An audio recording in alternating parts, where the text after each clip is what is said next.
نمازی کا لباس۔ حضرت امام حسن علیہ السلام نماز کے لیے بہترین لباس پہنتے تھے۔ جب آپ سے اس کی وجہ پوچھی گئی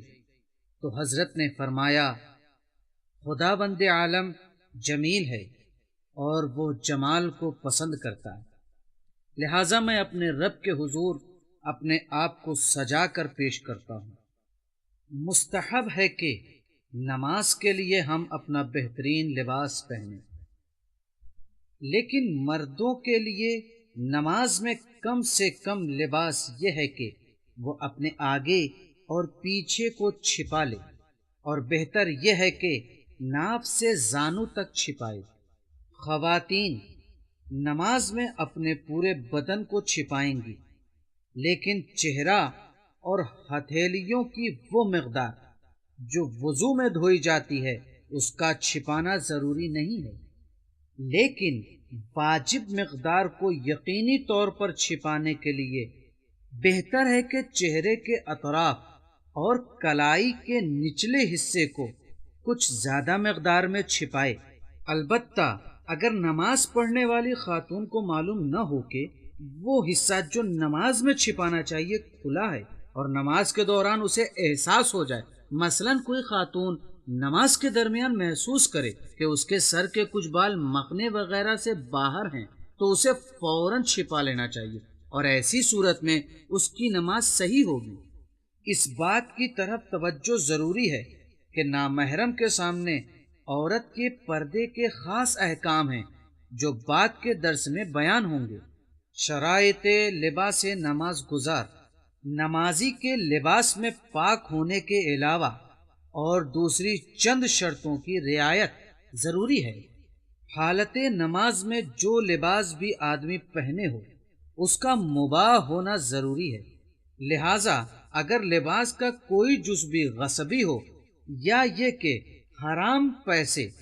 مثلا رشوت یا وہ پیسہ جس پر خمس و زکوٰۃ وغیرہ نہ نکالا گیا ہو، مگر یہ کہ بعد میں یاد آئے کہ یہ کپڑا غصبی ہے، تو اس میں بھی نماز باطل ہے۔ دوسری شرط یہ ہے کہ نماز گزار کے ساتھ مردار کا کوئی جز نہ ہو، چاہے وہ لباس کی شکل میں ہو یا کسی دوسری شکل میں۔ مردار کی قسمیں اور اس کے احکام مجموعہ نور احکام کے تیسرے درس میں تفصیل سے ذکر ہوئے ہیں۔ اسی طرح ایک اور شرط یہ ہے کہ لباس حرام گوشت جانور کے اجزاء سے نہ بنایا گیا ہو۔ اگر نماز کی حالت میں جو لباس ہم پہنے ہوئے ہیں اس کا کوئی جز یا حصہ حرام گوشت حیوان کے اجزاء پر مشتمل ہو، چاہے وہ ٹوپی ہو یا بیلٹ ہی کیوں نہ ہو، تو نماز باطل ہے، اور اس کا ایک بال بھی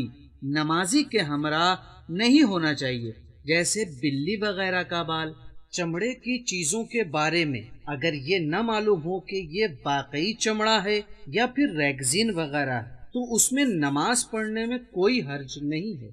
لیکن اگر لباس وغیرہ کا چمڑا ہونا یقینی ہو تو ضروری ہے کہ وہ حلال گوشت حیوان کا ہو اور شرعی طور پر اسے ذبح کیا گیا ہو، یا کم از کم کسی ایسے شخص سے خریدا گیا ہو جو ان تمام باتوں کی رعایت کرتا ہو۔ اگر لباس ایسے اجزاء پر مشتمل ہو جو بے جان ہوتے ہیں اور ہم کو اس کے حرام گوشت جانور کے جز ہونے کا یقین نہ ہو تو اس میں نماز پڑھی جا سکتی ہے۔ اس سلسلے میں آخری نقطہ جس کی نمازی کے لباس میں رعایت ضروری ہے یہ ہے کہ ایسا لباس جو خالص ریشم کا ہو یا اس میں سونا استعمال کیا گیا ہو مردوں کے لیے ہر حال میں حرام ہے اور اس میں نماز باطل ہے۔ اسی طرح مردوں کے لیے سونے کے زیور مثلا زنجیر، انگوٹھی کا استعمال حرام ہے اور اس میں نماز باطل ہے، لیکن پلاٹینیم پہننے میں کوئی حرج نہیں ہے۔ البتہ سونے کا استعمال عورتوں کے لیے چاہے وہ نماز میں ہو یا اس کے علاوہ کوئی اشکال نہیں ہے۔